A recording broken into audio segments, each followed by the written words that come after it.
My dear students, నేను B Venkatesham, lecturer in zoology, government degree కళాశాల కాగజ్నగర్ నుంచి మాట్లాడుతున్నాను. ఈరోజు మనం చెప్పుకోబోయే టాపిక్ ఏంటంటే ఎంబ్రయాలజీ గురించి తెలుసుకుందాము. ఓకే, మరి ఎంబ్రయాలజీ అంటే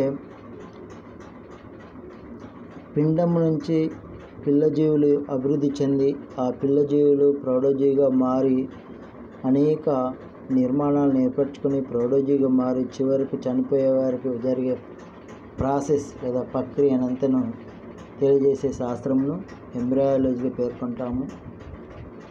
ఈ ఎంబ్రయాలజీని ఈ మధ్యకాలంలో డెవలప్మెంటల్ బయాలజీ లేదా పేర్కొంటాము. ఓకే, ఇక్కడ డెవలప్మెంటల్ బయాలజీ యొక్క డెఫినేషన్ లేదా నిర్వచనం తీసుకుంటే the study of process involving orderly changes in structure and physiology organism during their entire life history from zygote to death is called A developmental biology. అంటే సంయుక్త బీజం zygote నుంచి సంయుక్త బీజం నుండి చనిపోయే వరకు శారీరక అవయవాలు శారీరక ధర్మ ప్రక్రియలు జరిగే ప్రక్రియనంతా తెలియజేసే చరిత్రను గురించి తెలియజేసే శాస్త్రంను డెవలప్మెంటల్ బయాలజీ పేర్కొంటాము. ఈ డెవలప్మెంటల్ బయాలజీ గురించి తెలుసుకోవాలంటే వీటిలో ముఖ్యమైన కాంటెంట్స్ ఏంటి అంటే gametogenesis, second one fertilisation, third one types of eggs అంటే అండాలు రకాలు, అలాగే టైప్స్ ఆఫ్ క్లావేజెస్ విధుల రకాలు, కప్ప పిండాభివృద్ధి, అలాగే పిండ బాహ్యత్వచాలు, జరాయువు రకాలు, జరాయువు యొక్క విధులు, పునరుత్పాదన రీజనరేషన్, వీటి గురించి ఈ ఎంబ్రయాలజీలో మనం తెలుసుకుందాము. ఓకే, మరి ఎంబ్రయాలజీలో గామెటోజెనసిస్ అనేది దీన్ని బీజకణోత్పత్తి అంటాము. The production of gametes is called a gametogenesis. Gametes అంటే బీజకణాలు ఏర్పడడాన్ని లేదా ఉత్పత్తి అవ్వడాన్ని గామెటోజెనసిస్ అంటారు. Okay, it occurs in the gonads అంటే సంయోగ బీజదాల్లో ఈ గ్యామెట్స్ ఏర్పడుతూ ఉంటాయి. ఈ గ్యామెట్స్ అనేవి బీజకణాలు అనేవి 2 టైప్స్. ఓకే, వాటి పేర్లు ఏంటి అంటే అండము మరియు స్పెర్మ్ అంటే శుక్రకణం. అండము ఎగ్ అండ్ స్పెర్మ్, అండము శుక్రకణంగా మనం పేర్కొంటాం. ఓకే, ఇలా గామెటోజెన్స్ అంటే స్త్రీజీవి నుంచి అండాలు ఏర్పడడాన్ని, అలాగే పురుషజీవి నుంచి శుక్రకణాలు ఏర్పడడాన్ని, ఇలా స్త్రీ పురుష జీవుల నుంచి శుక్రకణాలు అండాలు ఏర్పడడాన్ని గామెటోజెనసిస్గా పేర్కొంటాం. ఓకే, మరి ఇక్కడ అండాలు ఏ విధంగా ఏర్పడతాయి, శుక్రకణాలు ఏర్పడతాయి, స్పెర్మ్స్ శుక్రకణాలు ఏ విధంగా ఏర్పడతాయి అనేది మనం తెలుసుకుందాము. Egg, the production of egg is called oogenesis. ఇక్కడ అండోత్పత్తి, స్త్రీ జీవి నుంచి అండాలు విడుదలవడం లేదా అండాలు ఉత్పత్తిని అండోత్పత్తి లేదా oogenesis అంటాము. మరి ఈ అండాలు స్త్రీ జీవులలో ముఖ్యంగా స్త్రీ బీజకోశం నుంచి ఏర్పడతాయి. స్త్రీ బీజకోశం నుంచి ఏర్పడతాయి కాబట్టి స్త్రీ బీజకోశం నుంచి అండాలు ఉత్పత్తి అవ్వడాన్ని అండోత్పత్తి లేదా oogenesisగా పిలుస్తాము. అలాగే పురుష జీవుల నుంచి ముఖ్యమైన పురుష జీవుల్లో తీసుకుంటే పురుష జీవులలో టెస్ట్స్ అంటే మూషకాలు ఉంటాయి. ఈ మూషకాల నుంచి శుక్రకణాలు ఏర్పడడాన్ని శుక్రకణోత్పత్తి లేదా స్పెర్మిటియోజెనసిస్గా పేర్కొంటాం. ఇలా గ్యామెటోజెనసిస్ 2 రకాలు, oogenesis, స్పెర్మిటియోజెనసిస్. ఓకే, ఇక్కడ oogenesis గురించి తెలుసుకుందాం, అంటే అండ కణోత్పాదన గురించి తెలుసుకుందాం. ఓకే, అండము అంటే ఎక్కడి నుంచి ఏర్పడుతుంది? స్త్రీ బీజకోశం నుంచి ఏర్పడుతుంది. స్త్రీ బీజకోశము తీసుకుని వెళ్తే ఈ స్త్రీ బీజకోశంలో ప్రైమోర్డియల్ జెర్మ్ సెల్స్ అనే కణాలు ఉంటాయి. ఇవి ప్రాథమిక జనన కణాలుగా పేర్కొంటాం. ఈ ప్రాథమిక జనన కణాల నుంచి అండాలు అనేవి ఏర్పడతాయి. ఈ అండాలు ఏర్పడే కంప్లీట్ ప్రాసెస్లో తీసుకుని వెళ్తే 3 ప్రాసెస్లో ఇవి ఏర్పడతాయి. 3 పద్ధతుల్లో ఏర్పడేవి. దేర్ ఆర్ 1 మల్టిప్లికేషన్ ఫేజ్ అని, అంటే విభజన దశ అని. సెకండ్ 1 గ్రోత్ ఫేజ్, పెరుగుదల దశ అని. థర్డ్ 1 మ్యాచురేషన్ ఫేజ్ అని, పరిణితి దశ అని. 3 దశల్లో ఈ oogenesis అనేది ఏర్పడుతుంది. అంటే oogenesis ప్రక్రియలో అండము ఏర్పడే విధానాన్ని తీసుకుంటే 3 పద్ధతుల్లో అండాలు చివరికి ఏర్పడతాయి. ఒకటి multiplication phase, growth phase, maturation phase. Okay,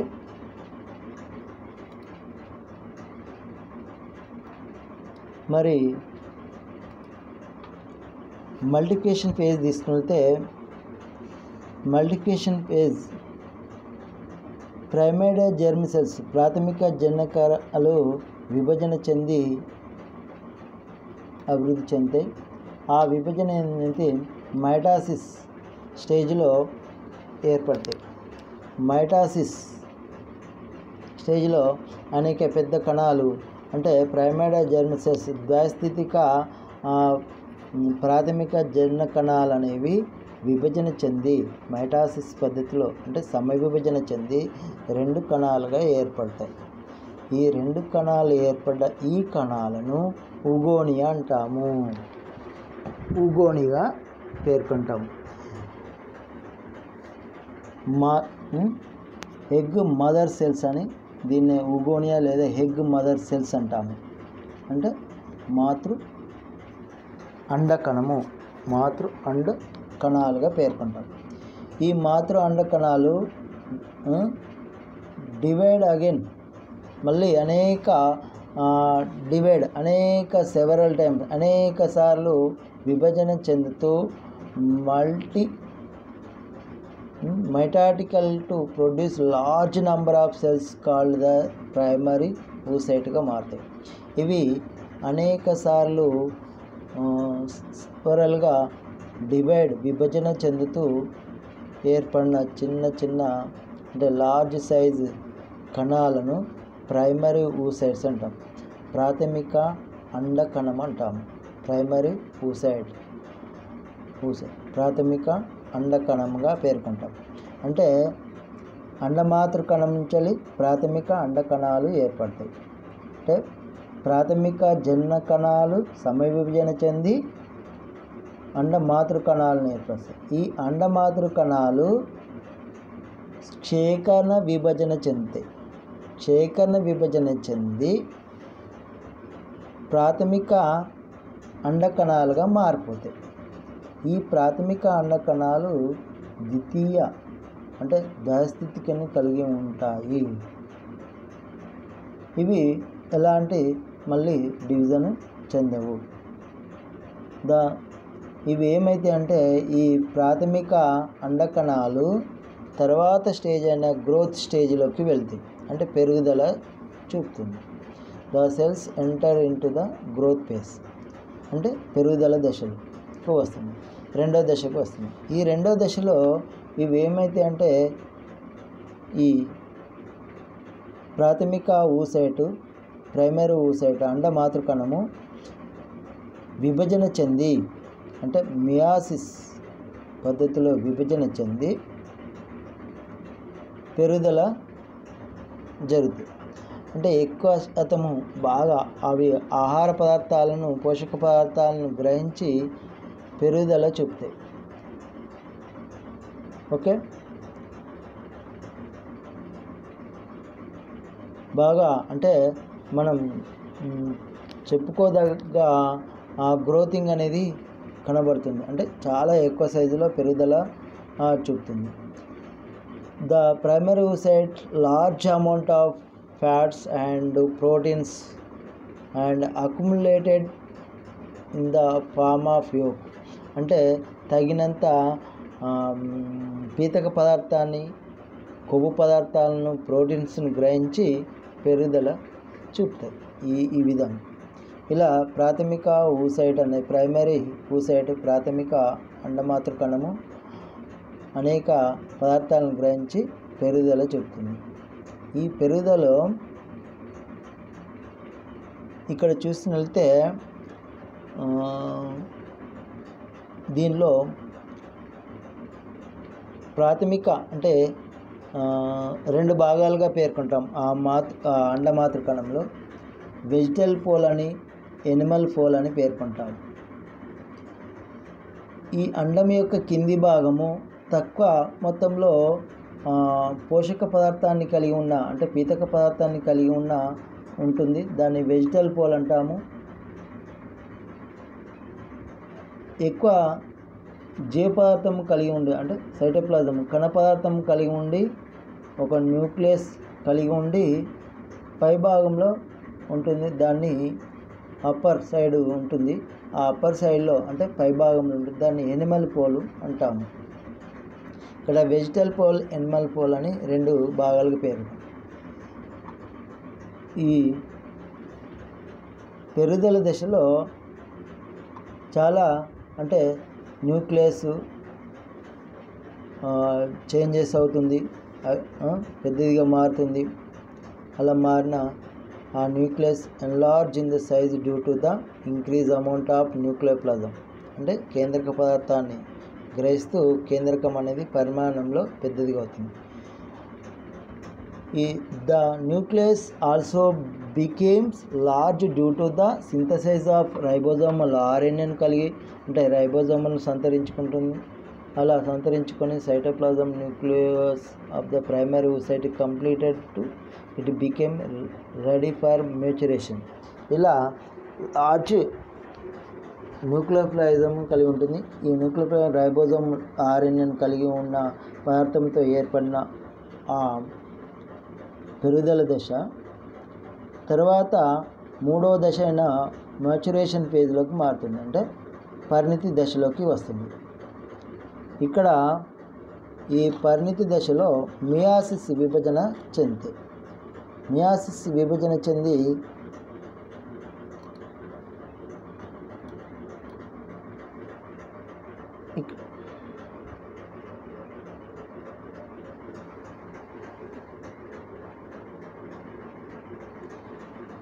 ఇక్కడ విభజన చెందుతాయి. ఈ మియాసిస్ విభజన తీసుకునితే రెండు స్టేజెస్గా పేర్కొంటాం. ఒకటి ఫస్ట్ మియాటిక్ డివిజన్ అని, సెకండ్ మియాటిక్ డివిజన్, అంటే ప్రథమ క్షేకణ విభజన, ద్వితీయ క్షేకణ విభజన పేర్కొంటాం. ఫస్ట్ క్షేకణ విభజనలో అంటే పరిణితి చెంది ఆ పెరుగుదల దశలో అండమాతృ కణము పరిణితి చెందుతుంది. ఈ పరిణితి దశలో అవి క్షేకణ విభజన చెందుతుంది, అంటే క్షేకణ విభజన ప్రారంభిస్తుంది. అలా ఫస్ట్ మియాటిక్ విభజన చెందుతుంది. ఇక్కడ క్రోమోజోమ్స్ అనేవి ఏమవుతున్నాయి, సైనాప్స్ డూప్లికేషను, అంటే జతగూడము, విడిపోవడము, కయాస్మాలు ఏర్పడము, క్రాసింగ్ ఓవర్ జరగడము, తర్వాత న్యూక్లియో మెంబ్రేన్ బ్రేక్ అవడము, ఇలా అవి బైవాలెంట్గా సోదర క్రోమోసోమ్స్గా మారడము, అవన్నీ జతగూడము ఇలా జరుగుతూ ఉంటుంది. ఇలా డెవలప్ అయిన దాన్ని ఆ విధంగా ఏర్పడి చివరకు రెండు కణాలు ఏర్పడతాయి. ఫస్ట్ మియాటిక్ డివిజన్లో ఆ రెండు కణాలు ఏర్పడిన ఆ స్టేజ్ని సెకండరీ oocyte అంటాము. ద్వితీయ మాతృకణం అంటాము. ద్వితీయ అండకణము లేదా ద్వితీయ అండకణంగా పేర్కొంటాం. ఈ ద్వితీయ అండకణము తర్వాత రెండవ క్షేకరణ విభజన ప్రారంభించి చివరకు ఆ క్రోమోజోములు రెండుగా విభజన చెంది చివరకు మేచర్ అంటే పూర్తి అభివృద్ధి చెందిన ఎగ్గా ఏర్పడతాయి. అంటే రెండు కణాలు మళ్ళీ 4 కణాలుగా మారుతాయి. ఆ 4 కణాలుగా మారే ప్రక్రియనే ఇక్కడ సెకండరీ మెయోటిక్ డివిజన్లో జరుగుతుంది. ఆ సెకండరీ మెయోటిక్ డివిజన్ జరిగిన ఆ కణము మేచర్ ఎగ్ అంటే అభివృద్ధి చెందిన అండంగా పేర్కొంటాం. ఇలా ఈ విధంగా oogenesis ప్రక్రియలో అండాలు చివరకు విడుదలవుతాయి లేదా ప్రొడ్యూస్ అవుతాయి. ప్రొడ్యూస్ అయిన ఈ అండాలు అప్లాయిడ్ స్టేజ్ని కలిగి ఉంటాయి. అంటే ఏకస్థితిని కలిగి ఉన్న అండాలు. అంటే క్రోమోజోములు అనేవి ఇక్కడ ఏకస్థితిని కలిగి ఉన్న అండాలుగా ఏర్పడతాయి. ఎగ్జాంపుల్ మానవులో 46 క్రోమోజోములు ఉంటాయి కాబట్టి ఒక్కొక్క అండంలో చివరికి ఎన్ని ఉంటాయి అంటే 46 క్రోమోజోములు 23 క్రోమోజోములు మాత్రమే ఉంటాయి. అలా 23 క్రోమోజోములు కలిగిన చివరకు 4 అండకణాలు ఏర్పడతాయి. ఆ 4 అండకణాల్లో ఇలా ఒకటి పోలార్ బాడీస్గా మారిపోతుంది అంటే ఫస్ట్ డివిజన్లో, ఇంకొకటి ఊసైట్గా మారుతుంది. సెకండ్ మెయోటిక్ డివిజన్లో పోలార్ డివిజన్ మళ్ళీ విభజన చెంది 3 అవుతుంది, అలాగే ఇది 2 అవుతుంది. ఇలా విభజన చెంది oogenesis కంప్లీట్ అవుతుంది. ఓకే, అంటే అండకణోత్పత్తి అవుతుంది. తర్వాత రెండవది ఏంటంటే పురుష జీవుల్లో శుక్రకణాలు ఏర్పడడాన్ని స్పెర్మటోజెనసిస్ అంటాము. ఇక్కడ స్పెర్మా అంటే స్పెర్మాని, జెనసిస్ అంటే ఒరిజిన్ అంటే ఉత్పత్తి అవ్వడం. The process of spermatogenesis occur in the male testis అంటే మగ మూషకాల్లో అంటే మగజీవులు మూషకాలు ఉంటాయి, వీటిలో స్పెర్మటోజెనసిస్ అనే ప్రక్రియ ద్వారా ఏర్పడతాయి. ఈచ్ వర్టిబ్రేట్స్ అంటే సకశేరుకాల్లో తీసుకుంటే ఒక జత టెస్టిస్ కలిగి ఉంటాయి. ఈ ఒక్కొక్క టెస్టిస్ నందు 1000 ఆఫ్ మైన్యూట్ ట్యూబుల్స్ అంటే సూక్ష్మ నాళికలు కలిగి ఉంటాయి. ఆ సూక్ష్మ నాళికలనే సెమినిఫెరస్ ట్యూబుల్స్ అంటాం, శుక్ర కణోత్పాద నాళికలు అంటాం. ఇలా ఒక్కొక్క మూషకం నందు అనేక సంఖ్యలో సెమినిఫెరస్ ట్యూబుల్స్ లేదా శుక్ర కణోత్పత్త నాళికలు అనేవి ఉంటాయి. ఈ శుక్ర కణోత్పత్త నాళికలు లోపల జెర్మినల్ ఎపిథీలియం ఉంటుంది. అంటే జనన ఎపిథీలియం అంటే లోపలి కణజాలం, జనన కణజాలం కలిగి ఉంటుంది. The germinal epithelium cells are separated by Sertoli cells అంటే వాటి మధ్యన ఒక్కొక్కటి విడిపోవడానికి వాటి మధ్యన సెర్టోలి సెల్స్ అనేవి సెర్టోలి కణాలు అనేవి ఉంటాయి. ఈ సెర్టోలి కణాల్స్ వాటికి కావాల్సిన ఆహార పదార్థాలను అందివ్వడంలో, డెవలప్ అవ్వడంలో న్యూట్రిషన్గా పనిచేస్తుంది. అలా స్పెర్మటైడ్స్ అంటే సెమినిఫెరస్ ట్యూబ్ శుక్రోత్పాద నాళికల్లో స్పెర్మటైడ్స్ అనేవి ఏర్పడతాయి. ఆ ఏర్పడే ప్రక్రియని స్పెర్మటోజోవా అంటాము. The entire process spermatogenesis at 2 stages. There are formation of spermatids, second one spermiogenesis. Okay, ఇక్కడ సేమ్ మనం ఫార్మేషన్ ఆఫ్ స్పెర్మటిడ్స్గా ఏ విధంగా అవి మారుతాయి, ఫార్మేషన్ చెందుతాయి అని తీసుకుంటే మనం ఇక్కడ oogenesisలో multiplication phase, growth phase, maturation phase ఎలా జరుగుతుందో ఈ శుక్ర కణోత్పాదనలు కూడా స్పెర్మటిడ్స్గా మారే ప్రక్రియలో ఈ 3 దశలు ఏర్పడతాయి. ఇక్కడ spermatids formed from the epithelial cells of seminiferous tubules అంటే శుక్రోత్పాద నాళికల్లో ఎపిథీలియల్ సెల్స్ అంటే జనన కణాలు అనేవి ఉంటాయి. ఈ germinal cells which develop into స్పెర్మటిడ్స్గా మారే ప్రక్రియను అంటే మారుతాయి. ఆ కణాలను ఫార్మాడియల్ జెర్మ్ సెల్స్ అంటాం. అంటే germ cells which develop into స్పెర్మటిడ్గా ఏవైతే కణాలు ఏర్పడతాయో ఆ కణాలను ఫార్మాడియల్ జెర్మ్ సెల్స్ అంటాం. ప్రాథమిక జనన కణాలుగా పేర్కొంటాం. ఈ ప్రాథమిక జనన కణాలు తిరిగి 3 స్టేజీలలో మారుతూ అంటే 3 స్టేజీల్లోకి మారుతూ చివరకు స్పెర్మటిడ్స్గా మారుతాయి. అవి ఏంటి అంటే 3 స్టేజ్లు: multiplication stage, growth phase, maturation phase అని పేర్కొంటారు. మల్టిప్లికేషన్ ఫేజ్లో ఫార్మాడియల్ జెర్మ్ సెల్స్ ఎక్కువ అంటే లార్జ్ సైజు క్రోమాటిన్ను కలిగి ఉండి న్యూక్లియస్ని కలిగి ఉండి మైటాటిజం సమవిభజన చెంది అనేక సమవిభజన చెందుతూ చివరకు స్పెర్మటోగోనియలు అంటే శుక్రమాతృ కణాలుగా ఏర్పడతాయి. ఈ శుక్రమాతృ కణాలు ఏర్పడే ప్రక్రియని స్పెర్మటోగోనియా అంటాం. ఈ స్పెర్మటోగోనియాలు ఎలా ఉంటాయంటే ద్వైస్థితిక డిప్లాయిడ్ స్టేజ్ని కలిగి ఉండి 2n క్రోమోజోమ్ను కలిగి ఉంటుంది. ఇలా ఏర్పడిన ఈ స్పెర్మటోగోనియాలు తర్వాత గ్రోత్ ఫేజ్ని ప్రారంభిస్తాయి. గ్రోత్ ఫేజ్లో ఇవి అనేక ఆహార పదార్థ లార్జ్ అమౌంట్ ఆఫ్ న్యూట్రిషన్ క్రోమాటియల్ మెటీరియల్ను గ్రహించి పెరుగుదల ప్రారంభిస్తాయి. ఈ పెరుగుదలలో ఇవన్నిటిని గ్రహించి పెద్దవిగా మారుతాయి.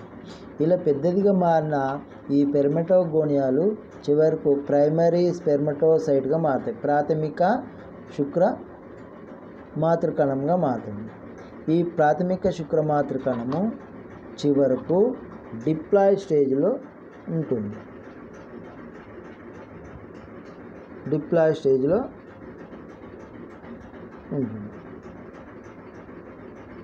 ఈ డిప్లాయిడ్ స్టేజ్లో ఏర్పడిన డిప్లాయిడ్ స్టేజ్లోకి ఈ డిప్లాయిడ్ స్టేజ్లో ఉన్న ఈ స్పెర్మటోగోనియా కణాలను ఏమంటుంటే ప్రైమరీ స్పెర్మటోసైట్స్ ప్రాథమిక శుక్రమాతృ కణాలు అంటాం.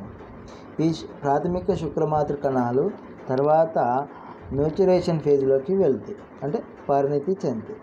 ఈ పరిణితి చెందే సమయంలో స్పెర్మోసైట్స్ ఫస్ట్ అంటే క్షేకరణ విభజన ప్రారంభిస్తాయి. ఈ క్షేకరణ విభజనలో మొదటి క్షేకరణ విభజన ప్రారంభిస్తాయి. మొదటి క్షేకరణ విభజనలో కణాలు అనేవి 2గా డెవలప్ అవుతాయి. అలా 2 కణాలుగా ఏర్పడతాయి. ఆ 2 కణాలు తర్వాత ద్వైస్థితిని కలిగి ఉండి అవి తిరిగి మళ్ళీ 2వ క్షేకరణ విభజన ప్రారంభిస్తాయి. 2వ క్షేకరణ విభజన ప్రారంభించిన తర్వాత చివరకు 4 కణాలు ఏర్పడతాయి. ఈ 4 కణాలు ఎలా ఉంటాయంటే మెచ్యూరేట్గా చెంది సెకండరీ స్పెర్మటోసైట్స్గా మార్పు చెందుతాయి. ద్వితీయ శుక్రమాతృ కణాలుగా మార్పు చెంది స్పెర్మటోసైట్స్గా శుక్ర కణాలుగా వీటిలో మారడాన్ని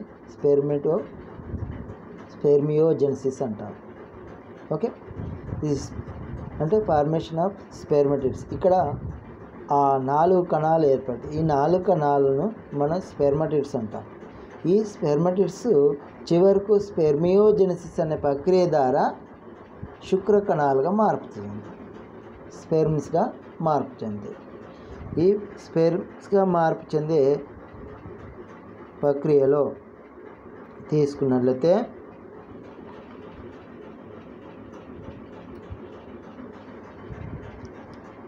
the transformation of spermatids into sperms called spermiogenesis. స్పెర్మ్గా మారే ప్రక్రియనే స్పెర్మియోజెనిసిస్గా పేర్కొంటాం.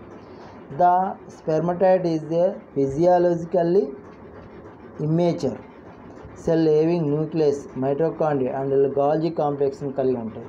It contain only haploid number of chromosomes during the ఏకస్థితిక క్రోమోజోమ్ను కలిగి ఉంటాయి. కానీ ఇవి అండర్ ప్రాసెస్లో during the differentiation of the sperm ఇంకా స్పెర్మ్గా మార్పు చెందాయి. ఇలా స్పెర్మటిడ్స్ స్పెర్మ్గా మార్పు చెందే ప్రక్రియలో ఇవి అనేక మార్పులు లో మార్పు అనేవి వస్తాయి. Changes in the nucleus. The nucleus gradually decrease the size by losing of water. నీరు దొరకక న్యూక్లియస్ ఏమైంది, గ్రాడ్యువల్ చిన్నదిగా మారుతూ ఉంటుంది. RNA content of the nucleus and the nucleolus are greatly reduced. In the spermatid, the nucleus is spherical in shape. The spherical shape ఉన్న అవి కొంచెం లావుగా పొడవుగా చేంజెస్గా దాని షేప్లో మార్పు అనేది వస్తుంది.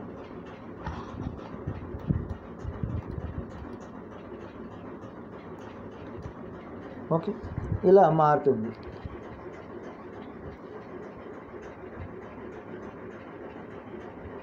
ఇలా మారే ప్రక్రియలో